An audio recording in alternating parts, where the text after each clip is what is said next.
मंडळी, गेल्या काही वर्षात शेती राहिली नाही, तिचा अक्षरशः मसनवाटा झाला।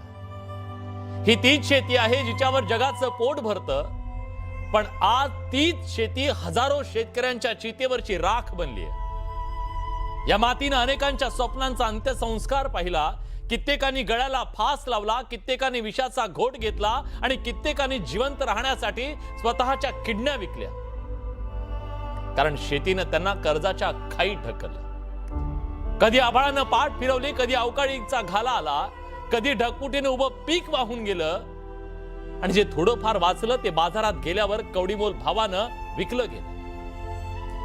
एका बाजूला निसर्गाचा फटका, दुसऱ्या बाजूला सावकाराचा तगादा, तिसऱ्या बाजूला बँकेची नोटीस, आणि या तिन्ही बाजूनी घेरलेल्या शेतकऱ्याला चौथी बाजूच उरत नाही। तो जगण्यासाठी धडपडतो, लढतो, झगडतो, पण शेवटी दम तोडतो। अशा वेळी सरकारनं चौथ्यांदा कर्जमाफीची घोषणा केली। तब्बल 36,500 कोटी रुपयांची ही कर्जमाफी आहे। 56 लाख शेतकऱ्यांना याचा लाभ होणार आहे आणि 16 लाख शेतकऱ्यांचा सातबारा कोरा होणार आहे। कर्जमाफी म्हणजे फक्त शेतकऱ्यांसाठी आकड्यांची बेरीज वजाबाकी नाहीये। कर्जमाफी म्हणजे शेवटची आशा आहे। या योजनेचं नाव आहे अहिल्यादेवींचं। त्या अहिल्यादेवी ज्यांचं स्वतःचं कुंकू पुसलं गेलं, आज त्यांच्या नावानं आलेली ही कर्जमाफी हजारो अहिल्यांचं कुंकू वाचवणार आहे। हे फक्त कर्जमाफी नाहीये, हे हजारो कुटुंबांच्या उरात पुन्हा भरलेला एक नवा श्वास आहे। ही दारावर टांगलेल्या नोटिसी पासूनची सुटका आहे।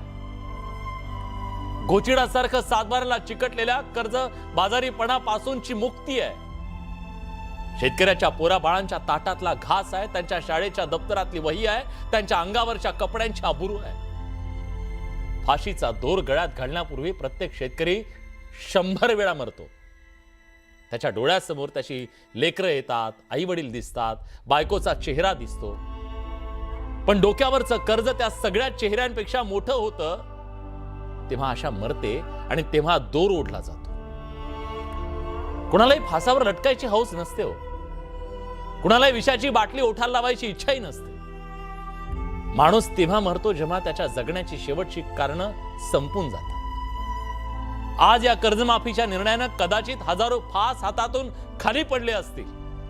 गेल्या 2 दिवसात कदाचित हजारो विषाच्या बाटल्या बाजूला ठेवल्या गेल्या असतील। कदाचित हजारो घरामध्ये पुन्हा एक आशेचा दिवा पेटला असेल। आता हा शेतकरी पुन्हा उभा राहील, पुन्हा नांगर हातात घेईल, पुन्हा घाम गाळेल आणि पुन्हा एकदा या देशाचं पोट भरेल। पण मी असं म्हणत नाही की कर्जमाफी म्हणजे शेतकऱ्याच्या शेतीच्या सगळ्या आजारांवरचा रामबाण उपाय आहे। नाही, कर्जमाफी हे फक्त तात्पुरतं औषध आहे। खरा इलाज अजून बाकी आहे। जोपर्यंत शेताला पाणी मिळत नाही, जोपर्यंत शेतमालाला हमी भाव मिळत नाही, जोपर्यंत प्रक्रिया उद्योग गावेगावी उभा राहत नाही, जोपर्यंत बाजारपेठेची दारं शेतकऱ्यासाठी खुली होत नाहीत, जोपर्यंत पीक विमा खऱ्या अर्थानं शेतकऱ्याच्या पाठीशी उभा राहत नाही, तोपर्यंत कर्जमाफीची गरज संपणार नाही। आपल्याला अशी व्यवस्था उभी करावी लागेल जिथे शेतकरी कर्ज घेताना घाबरणार नाही आणि कर्ज फेडताना लाजणार नाही। कारण शेतकरी भीक मागत नाही, तो माफीची दयाही मागत नाही, तो उपकार मागत नाही, तो फक्त आपल्या घामाचा योग्य मोबदला मागतो। आणि ज्या दिवशी त्याच्या घामाला न्याय मिळेल त्या दिवशी तो हात जोडून कुणाच्या दारात माफीसाठी उभा राहणार नाही, कुठलंही सरकार असेल। ताठ मानेन म्हणेल, मी शेतकरी आहे। मान्यवर पाहुणे आपल्या सोबत आहेत। आपल्या सोबत या चर्चेत सहभागी होण्यासाठी माजी सनदी अधिकारी, लेखक, साहित्यिक आणि ज्यांनी प्रशासनात राहून अनेक वर्ष काम केलेलं आहे, लक्ष्मीकांत देशमुख सर आपल्या सोबत आहेत। खूप स्वागत आहे सर तुमचं। आपल्या सोबत शेतकऱ्यांचा आवाज सातत्यानं बुलंद करत अभ्यासू मांडणी करणारे शेतकरी नेते विजय जावंदिया सर जोडले गेलेले आहेत। सर तुमचंही स्वागत आहे। शेतकऱ्यांच्यासाठी शेतकरी नेता म्हणून ज्यांनी आपल्या राजकारणाची सुरुवात केली आणि आताही ते शेतकऱ्यांच्यासाठी आग्रही भूमिका घेत असतात, भाजपचे आमदार सदाभाऊ खोत आपल्या सोबत आहेत। आणि अर्थकारण ज्यांच्याकडून आपल्याला समजून घ्यायचं आहे ते अर्थतज्ञ अभय टिळक सर सुद्धा आहेत। मी दोघांचंही मनापासून स्वागत करतो। पण चर्चेची सुरुवात मी करणार आहे ती विजयभाऊ तुमच्यापासून, ती याच्यासाठी गेली अनेक दिवस आपण सातत्यानं बडे मुद्दे चर्चा करत आलो की राज्यातल्या शेतकऱ्यांना आज कर्जमाफीची आवश्यकता आहे. मला आज ते सगळे चेहरे आठवतात ज्यांनी व्हिडिओ बनवले होते मरण्याच्या पूर्वी, ज्यांनी पत्र लिहिली होती मरण्याच्या पूर्वी आणि मागणी केली होती की आम्हाला मुक्ती हवी आहे, आमचं कर्ज कोणीतरी फेडा. मला वाटतं अनेकांनी दम तोडला, पण राज्यातल्या त्या तमाम शेतकऱ्यांच्यासाठी ज्यांना आज फायदा होईल, ही कर्जमाफी किती महत्त्वाची आहे, तुम्हाला काय वाटतं? ही नवी उमेद आहे का? नाही, अहिल्या देवींच्या नावाने कर्ज माफी जाहीर झालेली आहे. ती कर्ज मुक्ती जाहीर झाली असती तर जास्त आनंद झाला. बर, तुम्ही फार छान सगळी गोष्ट मांडली. हम्म, ही जी कर्जमाफी आहे याच्यावर अनेकांनी टीकाही केलेली आहे. हो, आणि एक तर गोष्ट स्पष्ट आहे की देवेंद्र फडणवीस साहेबांनी जे 7/12 कोरा कोरा कोरा करणार हम्म, असा काही कोरा झालेला नाहीये. हम्म, काही प्रमाणात कर्जमाफी झालेली आहे. बर, माझा असा अंदाज आहे हम्म, की एका शेतकऱ्याला 60,000 रुपयाच्या आसपासच ही कर्जमाफी ऍव्हरेज मध्ये आहे. एका भले 2 शेतकऱ्याला लाखाचा 60,000 आकडा म्हणताय दिसत सर तुम्ही? असला तरी सर प्लीज थोडंसं समजून सांगा मला. जे हा, 56 लाख शेतकरी हम्म, 56 लाख शेतकरी आहेत, त्यांना 36-36,500 कोटी म्हणजे प्रति शेतकरी 60,000 रुपये सरासरी येतात. बर, आकडे मोठे दिसतात कारण की शहरातले लोक फार 2 लाखाची कर्जमाफी केली, हा, दिसायला मोठं दिसतं. पण हम्म, सर्वसाधारण शेतकऱ्याला काय दिसतं, मिळालेलं असतं. आणि आज तर 3 एकराच्या शेतकऱ्याला सुद्धा 60,000चं पीक कर्ज सहज मिळत आहे. हम्म, त्याच्यामुळे काही खूप मोठा भाग केलेला आहे असं नाही आहे. बर, माझं काय मत आहे, याच्यामध्ये ज्या अटी आहेत, ज्या जाचक आहेत, हम्म, त्याच्यामध्ये 2019ला ज्यांना कर्जमाफीचा फायदा मिळाला हा, त्या शेतकऱ्यांना याच्यात 2 लाखाचा फायदा मिळणार नाही, त्यांना फक्त 50,000चाच फायदा मिळणार आहे. हा, हे जाचक आहे माझ्या मते. बर, 2019 मध्ये जे शेतकरी कर्जमुक्त झाला, पण नंतर तो कर्जबाजारी का झाला? तर सरकारची धोरणं की एमएसपी मिळत नव्हती, हम्म, आसमानी संकटही येत होतं, याच्यामुळे तो कर्जबाजारी झाला ना. मग त्याच्यावर हा अन्याय का करता की ते हा. 2019ची कर्जमाफी घेतली, तुला 50,000च मिळणार. मला इथे लक्ष वेधायचं आहे की हा अन्याय दूर झाला पाहिजे. बर, दुसरं, ज्यांनी कर्ज रेग्युलरली परत केलं हा, त्या शेतकऱ्याला फक्त 50,000 देतात. त्यांनी नियमित कर्ज कर्ज परत केलं, काय चूक केली का त्यांनी? हम्म, त्याला तुम्ही आता करून तर तुम्ही दाखवलं की ते 1 लाख मागतात, पण मी म्हणतो त्यांना सुद्धा 2 लाखापर्यंतची माफी का नाही? हम्म, हम्म, तिसरं, तुम्ही जे त्याला एक अशी आठ टाकले की 23, 24, 24, 25, 25, 26 मध्ये तुम्ही रेग्युलर 2 तास तरी तुम्ही कर्ज परत केलेलं पाहिजे. हम्म, आणि आता 25, 26, 26, 27चं कर्ज सुद्धा तुम्ही नियमित फेडलं पाहिजे. आणि तुमचे वरचे पैसे भराल तेव्हा तुम्हाला 50,000 मिळतील. आता यावर्षी नापिकीमुळे भाव न मिळाल्यामुळे माझ्याजवळ 50,000 बाकीचे पैसे भरायला नाही आहेत, पण मी या 50,000च्या कर्जमाफीबद्दल बाहेर पडलेलो आहे. हा, अशा ज्या जातकटी आहेत त्याचा पुनर्विचार व्हायला पाहिजे आणि याच्यामुळे अनेक शेतकरी अडकणार आहेत, हे मी इथे नमूद करतोय. अतिशय महत्वाचा दुसरं मी मुद्दा. इथे हा, एक नमूद करून देतो. Please please. एक मिनिट. परदेशी कमिटीचा तुम्ही गाजावाजा केला, परदेशी कमिटी तुम्ही अपॉइंट केली. परदेशी कमिटीचा अहवाल या कर्जमाफीच्या सोबत यायला पाहिजे ना, की परदेशी कमिटीने काय काय रिकमेंड केलं आणि त्याच्या सोबत तुम्ही काय केलं.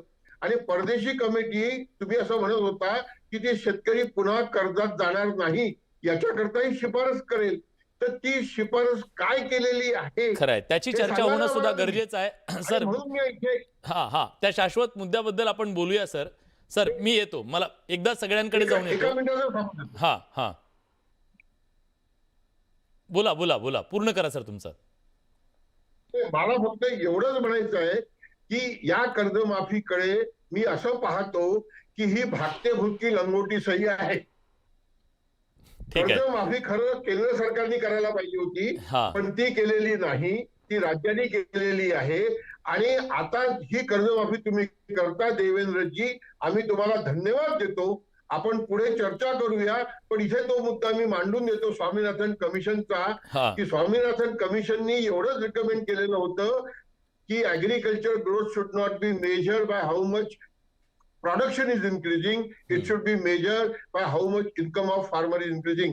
शेतकऱ्यांचं उत्पन्न वाढवण्याकरता त्यांना MSP देण्याची जबाबदारी सरकारने घेतली तर ही कर्जमाफी कर्जमुक्तीमध्ये परावर्तित होऊ शकते, एक आनंदाचा क्षण येऊ शकतो.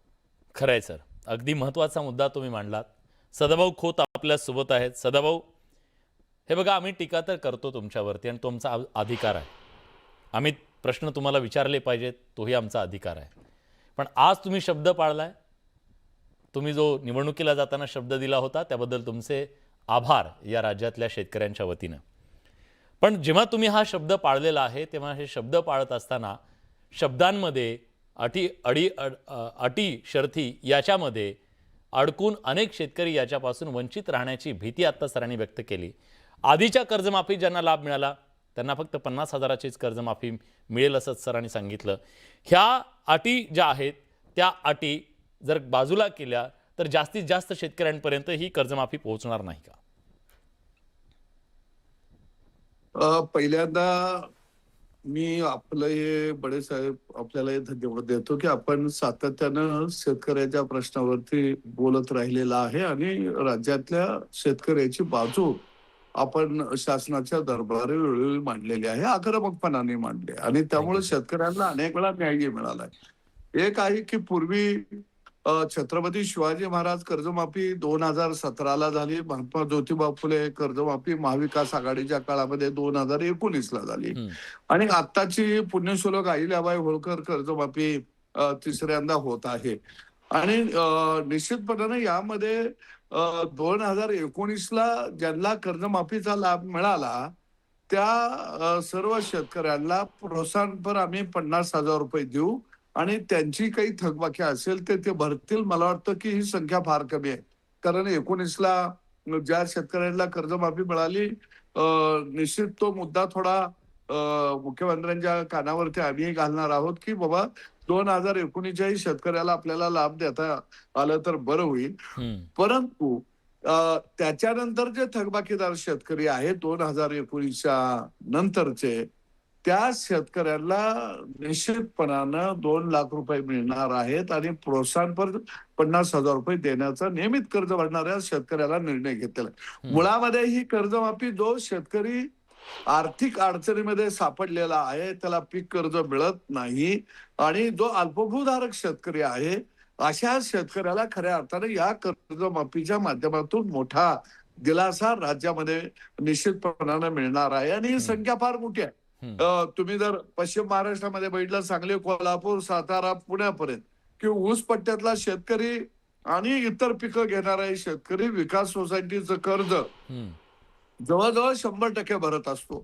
काही शेतकरी कर्जाचं पुनर्गठन करत असतात आणि त्यामुळं या पट्ट्यातल्या शेतकऱ्याला 50,000 रुपये नियमित भरणाऱ्याला मोठ्या प्रमाणामध्ये या ठिकाणी त्या शेतकऱ्याला लाभ मिळणार आहे. थकबाकीदार शेतकऱ्यांची या 4-5 जिल्ह्यामध्ये संख्या कमी आहे आणि म्हणून मला वाटतं की सरकारनं, राज्य सरकारनं वेळोवेळी शेतकऱ्यांना मदत करण्याची भूमिका निश्चितपणाने घेतलेली आहे. एक गोष्ट मला विलासभाऊ इथं अधोरेखित करावी लागेल की कर्जमाफी हा कायमस्वरूपी उपाय नाहीये. आयात निर्यात धोरण आपल्याला स्पष्ट असलं पाहिजे, नवं तंत्रज्ञान शेतकऱ्याला मिळालं पाहिजे, कारण याकडं खऱ्या अर्थानं लक्ष द्यावं लागेल. आणि निश्चितपणानं मान्य आपल्याला काही लोक करणार नाही, परंतु या राज्याचे मुख्यमंत्री देवेंद्र फडणवीस यांनी कारभार 2014ला हातात घेतल्यानंतर जलयुक्त शिवार सारखी योजना आणली, अनेक दुष्काळ भागाला शेतीच्या पाण्याच्या योजना मोठ्या प्रमाणामध्ये पूर्ण केल्या. सगळा जत असेल, खानापूर, आटपाडी हा माझ्या जिल्ह्यातला भाग आहे, हा हिरवागार करण्याच्या दृष्टीनं मोठ्या प्रमाणामध्ये निधी उपलब्ध करून दिला. आज सोलरच्या माध्यमातून आपण मागेल त्याला सोलरवरती कनेक्शन देण्याचा आपण निर्णय घेतला की जेणेकरून शेतकऱ्याला दिवसाला एक. पण आज आता आंदोलन केलं एक महाविकास आघाडीचं, त्यांनी महागाईच्या विरोधामध्ये आंदोलन केलं. एका बाजूला ही माणसं शेतीमालाला भाव मागतात आणि दुसऱ्या बाजूला शेतमाल स्वस्त मिळाला पाहिजे, अशीही दुटप्पी नाही. भूमिका मांडतात.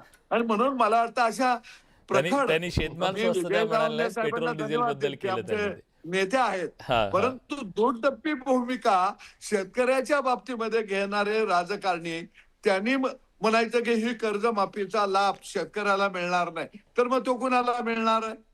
बर, ठीक आहे. तो शेतकऱ्याला नाही मिळणार तर तो काय कलेक्टर तहसीलदारला मिळणार आहे का? निश्चितपणानं या कर्जमाफीतून सुद्धा मोठा दिलासा राज्यातल्या शेतकऱ्याला मिळणार आहे. नाही, मिळणार आहे, पण तो अधिक मिळावा याच्यासाठी विजय जावंदिया सरांनी काही महत्त्वाचे मुद्दे मांडले. मला वाटतं सदाभाऊ आपण ते सरकारपर्यंत पोहोचवा. विशेषतः मागच्या कर्जमाफीच्या नंतरचा जो काळ होता शेतकऱ्यांसाठी अतिशय कठीण होता.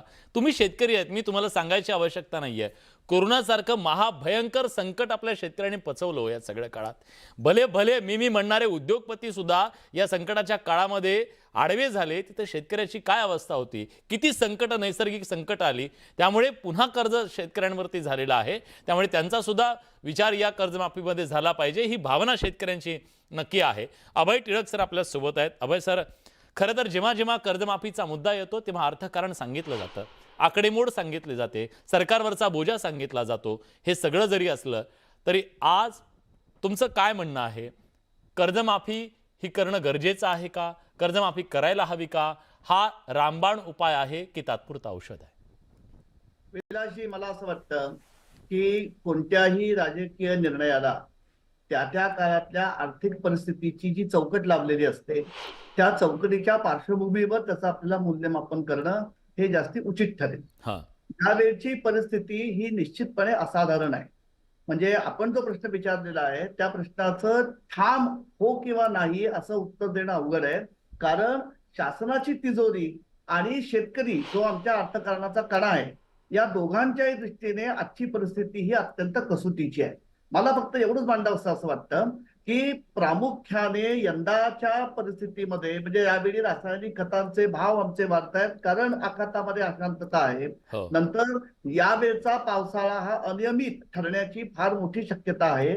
अशा परिस्थितीमध्ये मुळात जो शेतकरी आज कर्जाच्या बोजाखाली आहे त्याला जर नव्याने पेरणी करण्याकरता नव्याने खरीपाचा हंगाम तो हाती लागतो का नाही हा पुढचा मुद्दा आहे. करण्यासाठी जर त्याला कर्ज मिळण्याची एका प्रकारे आडकाठी या थकबाकीमुळे होत असेल तर ती थकबाकी म्हणजे ती आडकाठी आता दूर झाली आहे, हा त्यातल्या त्यात तात्कालिक समाधानाचा मुद्दा आहे. त्यामुळे जे शेतकरी चांगल्या पद्धतीने काहीतरी मनामध्ये एक उभारी धरून खरीपाच्या हंगामाकडे बघतायत त्यांना निदान ज्याला आम्ही संस्थात्मक कर्ज म्हणतो त्या कर्जाच्या वाटा खुल्या झालेल्या आहेत, ही अतिशय त्यातल्या त्यात समाधानाची बाब आहे. परंतु त्याच वेळी मी हा फक्त मुद्दा मांडून थांबतो कारण तो सगळ्यांनी मान्य केलाय की दरवेळी कर्जमाफी करणं हे म्हणजे हाडामध्ये अत्यंत जुना रुजलेला जो जुनाट चिवट रोग आहे त्याच्यावरती तातडीने केलेली ही फक्त केवळ मलमपट्टी आहे.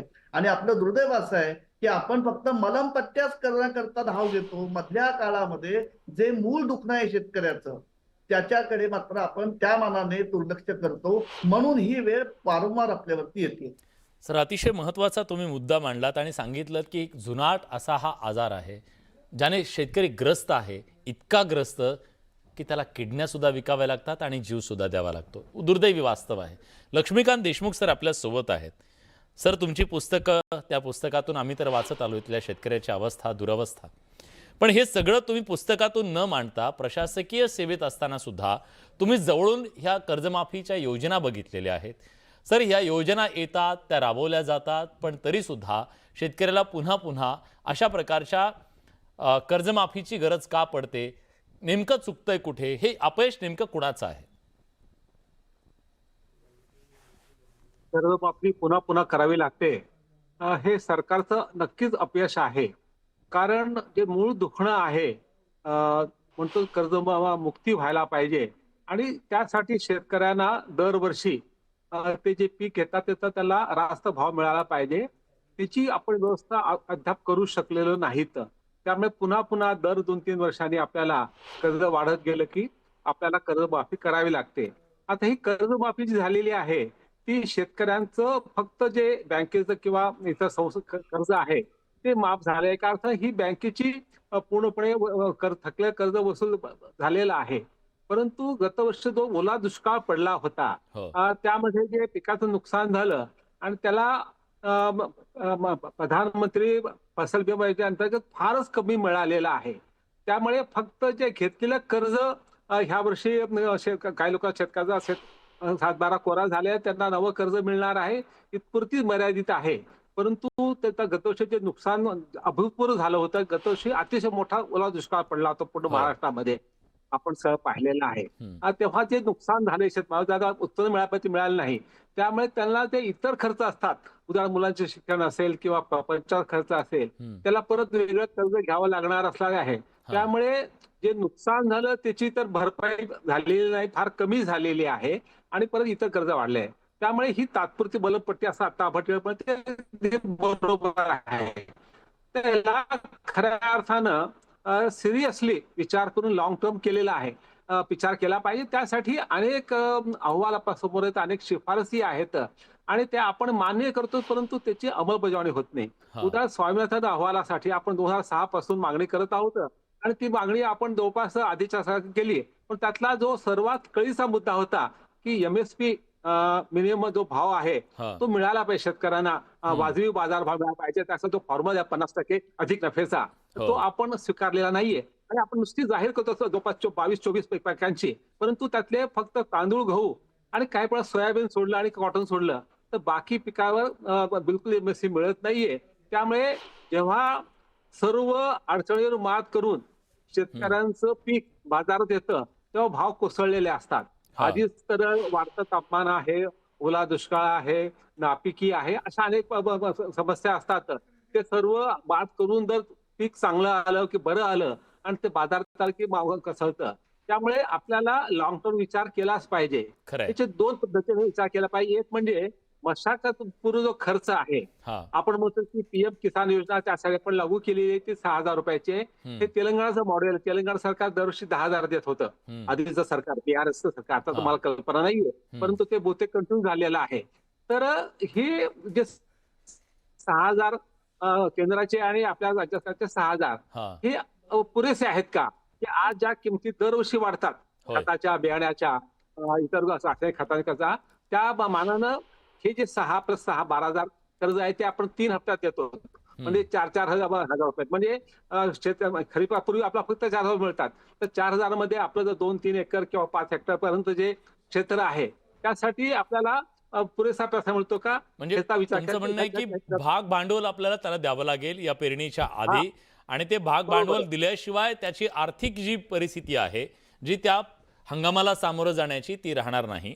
सर माझ्याकडे वेळ कमी आहे, मला सांगायचं आहे की हे PM किसान योजना उद्दिष्ट आहे, परंतु त्यासाठी तरतूद जी आहे ती कमी आहे. आणि दुसरं म्हणजे पीक आल्यानंतर बाजारभाव मिळत नाही, हे विजय भाऊंनी सांगितलेलं आहे. MSP कायदा हा व्यवहार्य आहे, इम्प्लिमेंटेबल आहे, त्यासाठी फार मोठा खर्च येणार नाही. एक आकडेवारी देतो की मागच्या आठवड्यामध्ये अशोक गुलाटे ह्या तज्ञांनी एक लेख लिहिला होता इंडियन एक्सप्रेस मध्ये, आणि आपण यावर्षी आपल्याला 2.5 लाख कोटी रुपये युरिया खर्च करावा लागणार आहेत. आणि तिने सांगितलं की गेल्या 15 वर्षामध्ये युरियाचा भाव आपण वाढवू दिला नाही, सबसिडी वाढत चाललेली आहे. त्यातली सबसिडी कमी झाली, ती असल्यामुळे त्याचा वापर जास्त होतो, परंतु पोटॅशियम आणि कॅल्शियमचा वापर कमी होतो. तर त्यामुळे थोडंसं इम्बॅलन्स जे आहे, शेतीचे मातीचं जे आरोग्य आहे ते बिघडलेलं कुठेतरी, हा एक भाग आहे. तर तेव्हा ह्या सबसिडीचा विचार राष्ट्रात केली तर आपल्याला MSP परवडू शकते. त्यासाठी अनेक पर्याय आहेत. त्यातलं एक तर म्हणजे दरवर्षी त्यांना नुकसान भरपाई दिली पाहिजे किंवा भावांतर दिली पाहिजे. तर ह्या किंवा आपण हे उपाय तुम्ही सांगितले सर. मी सदाभाऊ खोत यांना विचारतो. सदाभाऊ, अनेकांचं म्हणणं आहे, मी अनेक शेतकरी नेत्यांशी बोललो तेव्हा त्यांचं असं म्हणणं आहे की सरकारने ही शेतकरी माफी नाहीये, ही एक प्रकारची नुकसान भरपाई आहे.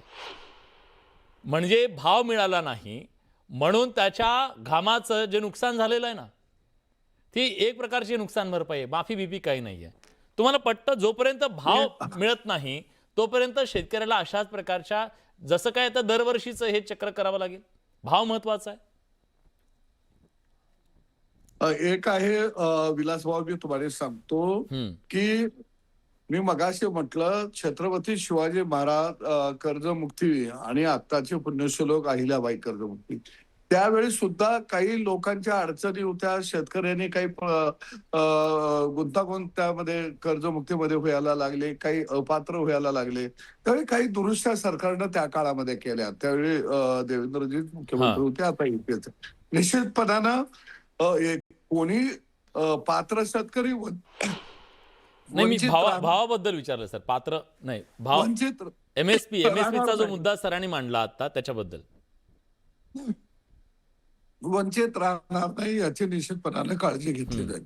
आणि म्हणून मला वाटतं की ही कर्जमुक्ती राज्यातल्या शेतकऱ्याला दिलासादायक आहे. देशामध्ये 17, 2019 आणि आता अशी 3 वेळा कर्जमुक्ती कोणत्याच राज्यानं केलेली नाही. आणि ज्यावेळी महापूर आला, नाही सर, पण अतिवृष्टी झाली, त्यांचं म्हणणं आहे की जर त्यावेळी भाव मिळाला तर सरकारनं कर्जमुक्तीची मोठ्या आवश्यकता प्रमाणात पडणार नाही. नुकसान एकदा भाव तरी द्या. राज्य दिलेली आहे. कारण हे सरकार निश्चितपणानं शेतकऱ्याबरोबर आहे, शेतकऱ्याच्या बाजूने या ठिकाणी काम करत आहे. निश्चितपणानं काही त्यात त्रुटी असतील तर आम्ही सगळ्या शेतकरी नेत्यांना निमंत्रित करून आम्ही भेटू मुख्यमंत्र्यांना. कारण आहे. शेवटी आपल्याला शेतकऱ्याला दिलासा द्यायचा आहे. ठीक आहे, तो दिलासा देण्यासाठी भाव हा जो आहे ना तो कळीचा मुद्दा आहे सदाभाऊ. आणि म्हणूनच मला तुम्ही सांगा, आता ज्या पद्धतीनं ही मांडणी सरांनी केली, जावंदिया सर, एकूण ही सगळी परिस्थिती जर बदलायची असेल, ह्या शेतकऱ्याला पुन्हा पुन्हा कर्ज घेतलं, समजा घेतलं, कुणालाही कर्ज घ्यावं लागतं, घेण्याबद्दल हे नाही, पण ते कर्ज फेडताना ना त्याची ती पत असली पाहिजे, त्याची आर्थिक पत असली पाहिजे. ते आर्थिक पत त्याची उभी करण्यासाठी काय करावं लागेल, उपाय काय सांगा? नाही, मी तुम्हाला पुन्हा आठवण करून देतो, सदाभाऊ खोतांना आठवण करून देतो, देशमुख साहेबांना आणि टिळक साहेबांना आठवण करून देतो. 2006 मध्ये देशाचे प्रधानमंत्री डॉक्टर मनमोहन सिंग माझ्या गावात आले होते. तेव्हा मी त्यांना असं म्हटलं होतं की आम्हाला एकदा कर्जमाफी द्या, आम्हाला वारंवार कर्जमाफी नको आहे, आम्हाला कर्ज परत करण्याची ताकद द्या. आणि ती कर्ज परत करण्याची ताकद शेतीमालाच्या हमी भावात येईल. 6वं वेतन आयोग लागू कराल तेव्हा त्या तुलनेत तेवढं नका देऊ, त्या तुलनेत आमच्या शेतमजूर भावा बहिणींचं वेतन वाढवा, ते हिशोबात घेऊन शेतीमालाचे भाव जाहीर करा. आणि स्टेट इंटरव्हेन्शन इज नेसेसरी. आणि मनमोहन सिंगांनी त्याच्यावर कारवाई केली, एमएसपी वाढवली. त्यावेळेस महागाई वाढली UPA 2च्या काळात. आज सदाभाऊ म्हणतात महागाई, तेव्हा सुषमा स्वराज महागाईच्या विरोधात आंदोलन करत होते. सगळे भाजपवाले 11% इन्फ्लेशन रेट वाढला म्हणून बोंबलत होते. अहो, हे सगळे आमच्या दृष्टीने एकाच नाण्याच्या 2 बाजू आहेत. शेतीमालाचे भाव वाढले की महागाई, शिक्षणाचा खर्च वाढला तर महागाई नाही, स्वास्थ्याचा खर्च वाढला तर महागाई नाही. पण विजय भाऊ, अजून एक मुद्दा, अजून एका मुद्द्यावर मला तुमचं मत पाहिजे. अजून एक मुद्दा, उद्योगपतींना जेव्हा कर्जमाफी केली जाते तेव्हा आकडेमोड कुणी सांगत नाही, पण शेतकऱ्यांना कर्जमाफी दिली जाते तेव्हा आकडेमोड कशी होते, जरा मला समजून सांगा. अहो, तेच मी सांगतोय. नाही, शेतकरी उद्योगपतींना कर्जमाफी 12 लाख कोटीची केली म्हणतात, पण शेतकऱ्यांची कर्जमाफी केली की दॅट लीड्स टू इन्फ्लेशन. शेतीमालाचे हमी भाव वाढवले तर दॅट लीड्स टू इन्फ्लेशन, की महागाई वाढवते आहे. पण मला तुम्ही सांगा, उद्या बुलेट ट्रेन येणार आहे, त्या बुलेट ट्रेनचं तिकीट सबसिडाईज केलं जाणार आहे. ती सबसिडी दिल्यानंतर या देशामध्ये महागाई नाही वाढत का? देशाचा बजेटचा पैसा तिकडे जात नाही का? मेट्रो रेलला दिलेली सबसिडी देशाचा पैसा तिकडे नेत नाही का? मला काय वाटतंय, आता फार चांगलं देशमुख म्हणाले, एमएसपी देणं सहज शक्य आहे. एमएसपी देण्याची राजकीय इच्छाशक्ती पाहिजे. आणि एमएसपी जर पुढच्या वर्षी मिळाली नाही तर शेतकऱ्यांनी कर्ज कसं परत करायचं, हा माझा सदाभाऊ खोतांच्या माध्यमातून देवेंद्र फडणवीसांना आणि नरेंद्र मोदी साहेबांना प्रश्न आहे. मी याच्याकरता म्हणतो, आम्ही कापूस उत्पादक आत्महत्या करतोय. आज अमेरिका इराणच्या युद्धामुळे कापसाच्या भावात तेजी आली होती. ते युद्ध थोडंसं शांत होत आहे तर 1000 रुपये क्विंटलनी कापसाचे भाव जगात पडले. 95 सेंटवरनं 85 सेंटवर 1 पाऊंड रुईचा भाव आला आणि 11% आयात कर काढून टाकला. आता येणाऱ्या हंगामात जर कापसाला एमएसपी मिळाली नाही, सोयाबीन करता सोयाबीन इंडस्ट्री ही सोयाबीनची ढेप आयात करण्याचा विरोध करते आहे आणि पोल्ट्रीवाले 15 लाख टन ढेप आयातीची मागणी करतात आहे. ढेपीची आयात झाली सदाभाऊ खोत आणि जर MSP मिळाली नाही हेच तर दुखणं आहे. शेतकऱ्यांनी कर्ज परत कसं करायचं आणि हेच दुखणं आहे शेतकऱ्याचं, इथलं अर्थकारणाचं. खरं तर मला माहीत नाही ही तुलना योग्य आहे की नाही माहीत नाही, पण एखाद्या गुन्हेगाराला जर समजा फाशीची शिक्षा झाली असेल आणि त्याला जर सांगितलं आता तुला माफ, तुझी शिक्षा माफ, त्याला जेवढा आनंद होत असेल ना, कदाचित आज त्या प्रत्येक घरात तो आनंद असेल ज्यांच्या कुटुंबामध्ये तो फाशीचा फंदा लटकत होता, जो डिप्रेशनमध्ये होता. त्या सगळ्या शेतकऱ्यांच्यासाठी निश्चित हा दिलासा आहे. पण शेतकऱ्यांना एवढा दिलासा पुरेसा नाही आहे. तर या शेतकऱ्याला कर्जमुक्तीपासून मुक्ती हवी आहे. कर्जमुक्ती नको आहे शेतकऱ्यांना, कर्जमुक्तीपासून मुक्ती हवी आहे आणि त्या दृष्टीनं धोरणं आखली जातील आणि शेतकऱ्याला त्या दृष्टीनं त्यांच्यापर्यंत फायदे पोहोचवले जातील अशी आशा करूया. पण या चर्चेत आपण आलात, अतिशय महत्त्वाची भूमिका आपण मांडलीत, त्याबद्दल मी सगळ्यांचे मनापासून आभार व्यक्त करतो. पण बघा प्रेक्षकांचं काय म्हणणं आहे. जेव्हा आपण हा प्रश्न आज विचारला होता की कर्जमाफीनं शेतकऱ्यांची उमेद वाढेल का, तर 40% लोक होय म्हणतायत, 60% लोक नाही म्हणतायत. कारण अजूनही प्रेक्षकांना वाटतं की केवळ कर्जमाफी हा एकमेव रामबाण उपाय नाही आहे, तर अजून खूप काही करणं गरजेचं आहे. त्याशिवाय या अभिमन्यूची चक्रव्यूहातून सुटका नाही. बडे मुद्देच्या चर्चेत आपण इथेच थांबतोय. धन्यवाद.